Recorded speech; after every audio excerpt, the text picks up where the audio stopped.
스타트업 대표님들 정신 차리십시오.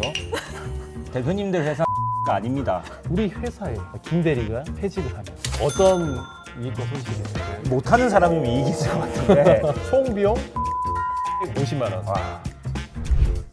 다음으로는 성우님이 준비한 이야기를 들어보려고 하는데요. 제목도 흥미로워요. 김대리가 남긴 게 사직서하고 부채래요. 아니 도대체 어떤 빚이길래 한번 이야기를 좀 어떤 들어보려고 걸까요? 합니다. 저는 이제 퇴직에 대한 이야기를 조금 해보려고 하는데요. 보통 이제 퇴직하면 어떤 비용이 나올까요? 당장 들어가야 되는 건 퇴직금. 퇴직금. 그런 것들. 그 인원을 대체 채용해야 되니까 대체 채용에 대한 네, 뭐 그럼. 공고 비용? 주제를 좀 고민을 하다가 사람을 채용을 하고 음. 퇴직을 할 때 어떻게 좀 관리를 하면 좀 회사의 매출이나 이익적인 부분도 고민하는 그런 담당자 되면 어떨까요? 고민을 좀 여러 가지 많이 해보다가 주제들을 이렇게 한번 정해봤습니다. 너무 기대됩니다. 네. 우리 HR 담당자들, 대부분 이제 HR 리더들이 대표님과 소통을 할 때 어떤 모습을 좀 떠올려 보면 좀 좋을 것 같은데요. 옆에 팀의 김 대리가 다음 달까지 하고 이제 그만두기로 했어요. 라고 이야기하면 대표님 표정이 이렇게 좀 많이 안 좋아지시죠. 이거에 대해서 어떻게 좀 대응을 해볼래? 라고 말씀도 좀 주셔서 저희가 이제 사전에 들고 가죠. 이렇게 좀 준비를 한번 해보겠습니다. 어떤 제안이나 제도에 대한 신설을 말씀하시면 대부분 항상 그렇게 말씀하세요. 그게 우리 회사에 어떤 이득을 가져오냐. 그렇게 비용을 쓰는데 인사팀은 항상 비용만 쓰는 것 같아. 라는 느낌에 그때마다 사실 저희는 어떻게 했어요? 주눅 들어요. 아니면 썰로 풀죠. 그렇죠. 조직 문화가 이렇고 그렇지. 직원들의 사기나 직원 만족도가 떨어집니다. 이렇게 이야기는 했지만 이제는 숫자, 데이터로 좀 이야기를 해야 될 때가 아닌가라는 생각이고요. 오늘 제가 조금 준비한 거는 HR 담당자로서 대표님 또는 CEO에게 이쁨 받는 그런 담당자가 한번 돼보면 어떨까라고 좀 가져왔습니다. 에이펙의 경제 효과 혹시 뉴스로 보신 적 있어요? 본 적은 있긴 한데. 본 적은 있긴 한데. 약 7.4조 원이라고 하는데 취업 유발도 2만 명 정도 되는 그런 엄청난 그런 경제 효과가 있는데 제가 요거를 조금 참고로 우리 회사에 김 대리가 퇴직을 하면 그 경제 효과는 어떨까라는 생각을 조금 해봤습니다. 우리는 어떤 이익과 손실이 있을까요? 못하는 사람이면 이익이 있을 것 같은데 만약에 잘하시는 분이 나가신다면 일단 가슴이 좀 덜컥할 것 같고 그러니까. 일단 최소 비용을 그분의 연봉 플러스를 잡아야 되지 않을까요? 연봉가 네. 좀 많게. 금액도 금액이지만 일단 덜컥하는 거 있잖아요. 네. 그런 경험 있지 않으세요? 그럼요. 근데 좀 자료를 찾아보니까 퇴직 비용이 아까 말씀하신 것처럼 연봉보다 좀 더 많더라고요. 1.5배에서 2배 정도가 추산된다고 했는데 만약에 5천만 원의 연봉을 받고 있는 김 대리가 퇴직을 하면 거의 7,500에서 1억 원에 해당하는 비용이 또 나올 수 있겠네요. 임원급은 네. 더 할 거 아니에요. 그럼요. 연봉이. 한 사람 퇴직을 하면 최소 50%에서 최대 200%고 그 담당자가 맡고 있는 업무나 핵심 영역에 따라서는 그 이상도 발생할 수 있다는 그 연구 자료를 좀 받고 구체적인 금액도 한번 넣어봤습니다.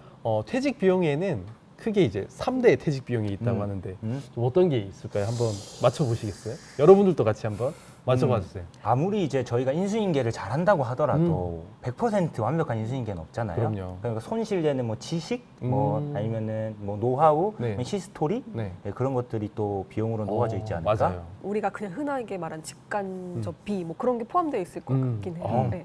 너무 정확하게 봤어요. 보신 거 아니죠? 네. 첫 번째는 이제 직접 비용이라고 합니다. 눈에 보이는 손실을 말하는데요. 퇴직금이나 뭐 미사용 연차 수당은 당연히 들어가는 거고 두 번째로 이제 간접 비용은 저 이제 다음 달에 퇴직합니다 하면 로열티를 가지고 열심히 일을 할까요? 안 하죠. 보통은 잘 안 하죠. 네. 안 그래도 저도 어제 이제 프로젝트를 잘 마치기 위해서 또 직원분이 또 상담을 요청하셔가지고 아.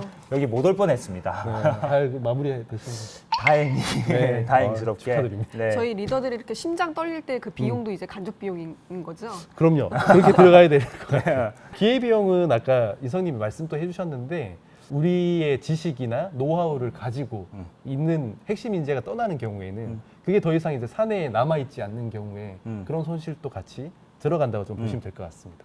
그럼 조금씩 구체적으로 하나씩 한번 봐볼게요. 실질적으로 가장 눈에 드러나는 비용은 채용 공고 비용이겠죠. 대부분의 이제 경력직이라면 헤드헌팅도 많이 사용을 하셔서 그 비용도 연봉의 15%부터 시작을 하고 대부분 20% 이상, 임원들은 더 이상 좀 들어가는 것 같은데 그리고 이제 채용을 하기 위해서 솔루션도 사용하실 수 있고 우리 HR 인력들의 인건비도 무시할 수는 없을 것 같습니다. 그리고 이제 초기에 이 사람들이 교육을 받는 비용, 그 교육 담당자 인건비도 좀 같이 한번 넣어봤고요. 두 번째로는 이제 간접비, 이제 생산성에 대한 손실에 대한 내용입니다. 앞에서 말씀도 드렸지만 업무 집중도가 좀 떨어지는 그런 부분도 분명히 간과할 수는 없을 것 같고, 신규로 충원되기 전까지 많은 직원들이 같이 으쌰으쌰 하면 좋겠지만 내 업무는 조금 밀어놓고 급한 업무를 또 처리하다 보니까 이 미뤄진 업무에 대한 손실 분명히 있을 겁니다. 그리고 마지막으로는 업무 딱 신규 입사자가 들어온다고 해서 100% 역량을 바로 발휘하지 못하잖아요. 어렵죠. 보통 3개월에서 6개월 정도를 보는데 그때까지 낮은 생산성까지 들어간다고 볼 수 있을 것 같아요. 세 번째, 이게 사실 저는 제일 중요하다고 생각해요. 물론 비용적으로 얼마가 나올지는 모르겠지만 예를 들어서 저 이번에 연봉 1,000만 원 올라서 퇴직합니다. 안녕 이렇게 떠나는 친구가 있어요. 네. 영향이 가지 않습니까? 당연히 영향 가겠죠. 네. 그런데 BJF는 잘 주는 편 아닌가요? 네. 잘 주는 편이고요. 네. 알겠습니다. 네. 그래서 사기에 대한 부분, 네. 이게 손실이 꽤 많다. 그리고 잔류하고 있는 직원들도 나도 이직을 좀 한번 해볼까라는 그런 의도에 대한 부분들도 좀 많이 생길 수 있겠다는 생각이고, 두 번째로는 아까 계속 말씀하셨던 그 핵심 업무가 중단되는 거에 대한 중단되지. 손실. 이건 정말 회사의 매출에 심각한 영향을 주는 부분이다 보니까 이걸 놓고 말할 수는 없을 것 같습니다. 이게 마지막에 독점적으로 가지고 있는 그런 지식도 중요하다 보니까 이거 좀 넣었고, 다음 장표에서 저희가 금액을 한번 확인하실 것 같은데 궁금하시죠? 김 대리의 퇴직 비용 계산서. 따단. 네, 따단. 얼마일까요? 7,750만 원 와. 플러스 알파. 이게 그 연봉 5천만 원을 받는 김대리의 네. 경우인 거죠? 그럼요. 네. 여기에는 아까 말씀드린 퇴직금이나 미사용 연차 수당은 빠져 있습니다. 빠져 있다. 네. 알파는 뭘까요? 그게 이제 알파에 들어가는 거죠. 아. 이제 근속 연수에 따라서 이사용 연차 수당에 따라서 좀 달라질 수 있어서 그거는 일단 제외하고도 연봉 5천만 원을 받으시는 분이 약 7,700만 원 넘는 엄청난 돈의 손실, 아. 그 비용으로 들어간다는 그렇지. 부분입니다. 자, 하나씩 한번 까서 한번 이야기를 해볼게요. 네. 직접 비용은 아무래도 채용 대행에 대한 수수료, 공고 비용, 뭐 요게 연봉 최소로 잡았을 때 약 한 700여만 원. 그리고 면접관 비용이 4,000명 중에 40명 채용했던 100명을 검토하시고 그렇죠. 면접도 많이 보셨을 면접도 거예요. 많이 면접에 봐야죠. 대한 비용, 예. 그리고 초기 교육 비용, 예. 그리고 행정 처리 비용 같은 좀 넣어봤더니 이게 약 1,700여만 원 정도 나왔습니다. 물론 밑에 3년 근속했다는 예시로 들었을 때 약 1,400만 원이 증가할 수 있다라는 점 알고 계시면 좋을 것 같고요. 두 번째 이제 간접 비용입니다. 이게 사실 좀 많다면 많다, 적다면 적다 할 수도 있겠지만 실제로는 더 많이 생길 수도 있습니다. 어떤 업무를 맡느냐에 따라서. 그래서 공개 기간에 대해서는 한 4개월 정도 공백을 좀 줬습니다. 왜냐하면 공고를 올리고 그리고 접수를 하고 면접 전형까지 가는데 보통 얼마나 걸리세요? 저희 거의 한 달 이상 걸리고 한 달은 기본으로 잡고 하죠. 그리고 그분이 바로 오시진 않잖아요. 못 오죠. 특히 네. 경력직일수록 보통 한두 달 요구를 하다 보니까 네. 제가 여유 있게 한 4개월 정도 잡았고 그리고 이제 숙련 되기 전까지의 생산성을 좀 60% 잡았을 때의 비용. 특히 대부분 상사분들이 후배들 업무를 많이 커버하세요. 해당 팀에 나가게 되면 네. 그 팀장님들이 많이 그렇죠. 하시잖아요. 네. 그런 비용들을 좀 넣다 보니까 약 4천만 원, 4천만 원. 거의 연봉에 육박하는 비용을 좀 넣게 된 것 같습니다. 음. 기회비용은 실제로 그분이 퇴직하지 않으셨다면 손실되지 않았을 핵심 프로젝트의 지연에 대한 손실 비용을 좀 넣어봤고요. 이것도 사실은 업무에 따라서 더 늘어날 수도 있고 줄어들 수도 있을 것 같아요. 그리고 팀 사기 저하, 제가 제일 중요하게 생각하는 이 사기 저하라든지 핵심 지식이 유출되는 것들은 사실 연봉의 뭐 10% 정도만 총 금액이 2천만 원 정도까지 나왔습니다. 이렇게 금액이 나왔는데 어떠세요? 경영진들을 설득할 때 말씀하신 썰로 그 직원이 나가면은 뭐 옆에 있는 분위기가 구성의 안 좋고. 리턴션이 어쩌고 저쩌고라고 했는데 네. 실질적으로 비용을 직간접적으로 말씀드린 적이 없는데 생각보다 높네요. 이게 네. 저희 인사팀의 어떤 강력한 무기가 되지 않을까. 네. 제가 이번에 김모 대리가 나가는데요. 네. 설득을 잘해서 잡았습니다라면 제가 7,750만 원의 매출을 올린 거나 다름없지 않을까. 다름없죠. 이거를 만약에 무기로 사용하는 직원이 있다면 어떻게 네. 하실 것 같아요?